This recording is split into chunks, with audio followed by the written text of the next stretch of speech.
Le Portugal vient de faire un truc hautement symbolique en fait, puisque ce qui s'est passé avec cette interdiction, et oui cette interdiction de la burqa dans l'espace public, qui est déjà interdite en France depuis 10-15 ans dans ces eaux-là, eh bien ce qui vient de se passer au Portugal, c'est quand même un assez gros retournement de situation.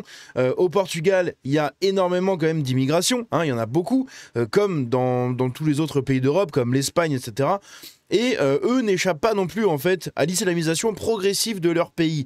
Et ce qui vient de changer avec ça, eh bien, c'est tout simplement le regard qu'on a là-dessus, puisque maintenant la burqa est interdite, et eux, ça va même plus loin que la France, et oui, parce que certes, ils ont quelques années de retard par rapport à la France, mais ils sont allés plus loin dans cette interdiction, et c'est ce qu'on va voir dans cette vidéo-là, parce que vous allez voir, c'est extrêmement important, et oui, je le rappelle. Alors hop, avant ça, on a 2-3 autres mini-bricoles à regarder.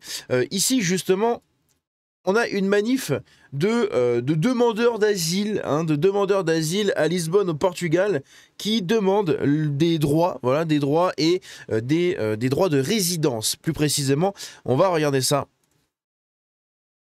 Donc je vous mets pas le son, hein, parce que globalement, ça sert pas à grand-chose. Mais en gros, imaginez des gens qui piaillent et qui gueulent comme une nuée de moineaux qui attend les graines. Voilà. C'est littéralement, t'arrives, tu fais hop, hop, et c'est exactement pareil. C'est là, t'es comme ça devant. Ils ont fait ça ici, ils ont fait ça devant des lieux de l'administration, devant des trucs un peu comme ça. Ils ont demandé comme ça leurs papiers. Bon, c'est exactement comme les Africains là qui ont passé 3-4 jours. Je crois que c'était sur, je sais plus sur quelle place. Ils étaient sur la place, vous savez, ils tapaient sur les poubelles, ils faisaient des trucs à Paris là. Et bah, ici, c'est exactement la même chose. Voilà, ils occupent à plusieurs endroits différents des lieux du gouvernement, du Parlement, des lieux officiels pour piailler et demander des droits, demander des cartes de séjour, demander des aides, demander, quémander, hein, c'est surtout quémander en fait. Bref. Ici, on a quoi? Du jamais vu depuis 74. Le Portugal va être en excédent budgétaire pour la 2e année.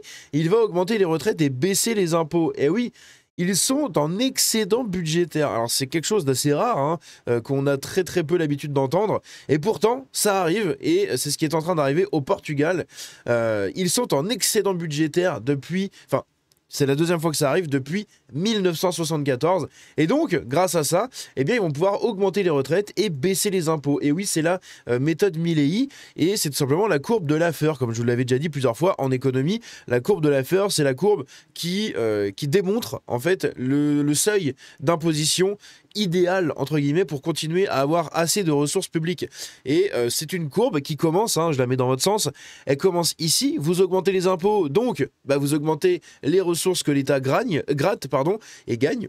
Vous continuez d'augmenter, après vous arrivez à un plafond de verre. C'est-à-dire que là, vous commencez à arriver au maximum de ce que vous pouvez gagner. Et le problème, c'est que dans des pays comme la France, continue d'augmenter. Et en fait, si la continuation des augmentations du coût d'impôt se fait, eh bien, ce qui arrive derrière, c'est inévitable, c'est une baisse des ressources publiques parce que d'une, vous étouffez les gens, de deux, vous forcez l'expatriation de personnes, la délocalisation et toutes ces conneries à droite à gauche, et vous baissez le pouvoir d'achat. Donc vous avez moins de consommation et par exemple par rapport à la France, moins de consommation directe fait moins de TVA, donc moins de ressources derrière parce que les gens ont juste moins de thunes parce qu'ils sont pressés comme des oranges par les impôts. Bref.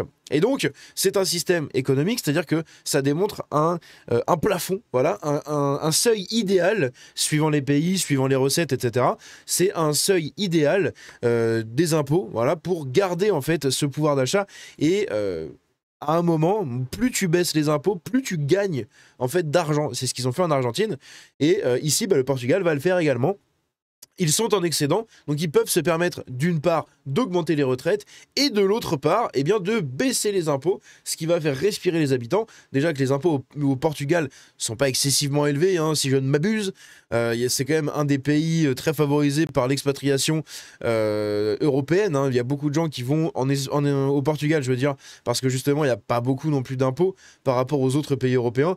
Donc bref, c'est une très bonne nouvelle pour le Portugal. Ici, le Portugal bannit les burqas dans l'espace public, donc ça, on va y revenir juste après. Là, on a une célébration de Templiers. C'est un rituel traditionnel des Templiers qui se déroule au Portugal et la population locale a soutenu l'initiative. Il y a eu à peu près le même délire, en fait, au Québec. Voilà, De l'autre côté, il y a eu comme ça un mec qui s'est pointé en Templier, et au même moment, il y a ça au Portugal, c'est rigolo, c'est un réveil, des croisés, tout simplement. Donc si on regarde, hein, c'est vraiment... on a l'impression de vivre ça dans une autre époque. Hein. C'est très spécial, mais moi j'aime beaucoup. J'aime beaucoup. Ici, on a quoi? Et donc on a justement, voilà, on arrive là-dessus sur les fameuses burqas. Et donc, Portugal, le Parlement vote pour l'interdiction du port du voile intégral, donc de la burqa, hein, et du niqab, en gros de la totalité des choses. En public, l'ensemble de la gauche, du Parti Socialiste au Communiste, a voté contre le texte. Eh oui, toute la gauche, ils ont voté contre. C'est logique. C'est toujours pareil, c'est toujours les mêmes. Ce sont les soumis à l'islamisation et les soumis, en fait, à l'islam tout court. Voilà. Ce sont des dhimmis, ce sont des idiots utiles. Et voilà, donc toute la gauche, hein, du Parti Socialiste au Communiste, qui sont quasiment les mêmes, hein, ce sont les mêmes graines pourries, hein, eh bien, les mêmes pommes pourries, en fait, qui sont tombées de l'arbre, eh bien, qui ont voté contre le texte. Et justement, on va se plonger un peu plus dans ce vote, parce que vous allez voir, c'est quand même assez intéressant. Et comme je l'ai dit, c'est assez différent de la France. La France l'a fait il y a 10-15 ans, je sais plus en quelle année, mais c'était dans les années 2010, hein, dans ces eaux-là, 2010, 11, 12, un truc comme ça, je crois, de mémoire. Et donc la France l'a fait il y a 10-15 ans, mais c'est moins radical que ce qu'a fait le Portugal, ou alors peut-être que je me trompe, hein, mais de mémoire et de ce que je sais, c'est moins radical. Ici, donc, on a le Parlement portugais a adopté vendredi 17 octobre en première lecture un texte soumis au vote par l'extrême droite afin d'interdire l'occultation du visage dans les lieux publics, ciblant dans la pratique le port du voile intégral, la burqa ou le niqab. L'ensemble de la gauche, du Parti Socialiste au Communiste, a voté contre le texte. La proposition de loi, du coup, Chega, ça s'appelle, du parti Chega, devenue la deuxième force politique du pays ibérique lors des élections législatives de mai dernier, a été approuvée avec les voix de ses 60 députés, ainsi que par celles de la coalition gouvernementale de droite modérée et celle d'une formation libérale. Le parti du Premier ministre Luis Montenegro a toutefois prévenu que le texte présenté peut et doit être perfectionné. Il sera travaillé à droite à gauche, mais déjà il a été voté. Donc ça, c'est déjà une très grande chose et une très grande avancée. Évidemment, vous avez des gens qui sont pas contents. Hein, c'est l'imam Abu Sayed, à la tête du centre islamique du Bangladesh, a réagi en affirmant auprès de l'agence Lusa que le voile intégral n'était pas la norme parmi les musulmans vivant au Portugal, mais que c'était une tradition pratiquée par certains. Voilà, c'est une tradition pratiquée par certains. Quand on voit également en France, c'est pareil. En France, c'est une tradition pratiquée par certains, sauf que le problème, c'est que les certains, à un moment, ils sont quand même beaucoup. Donc tu dois être en capacité de lutter contre ça, en fait. Selon un rapport publié jeudi par l'agence L'Émigration, par l'agence, l'émigration, l'intégration et l'asile, donc l'AIMA. Ah oui, c'est l'agence d'immigration, d'intégration et d'asile. Je pense que ça doit être un peu comme ça. Je fais une petite erreur de syntaxe ici, j'ai l'impression. Le Portugal comptait 1,5 million de résidents étrangers en 2024, soit 2 fois plus qu'en 2021. C'est ce que je vous ai dit. Ils sont en train de se faire submerger également, comme tous les autres pays européens.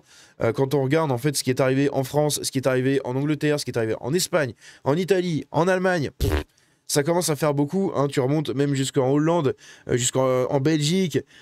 Ça fait vraiment mal. Et ça, tu commences à taper dans pas mal de gros chiffres qui commencent à faire peur. Et bien le Portugal, évidemment, n'est pas étranger en fait à ça. Et ils vont subir exactement ce qu'on subit en Europe. C'est exactement pareil. D'où, ici, l'interdiction définitive du port du voile. Parce qu'en fait, ce qu'il faut se rendre compte, parce qu'il y a peut-être des gens qui vont se dire ah, mais pourquoi ils le font maintenant, bah, c'est qu'en fait, là, ils en ont besoin. Avant, actuellement, ils n'en avaient pas besoin.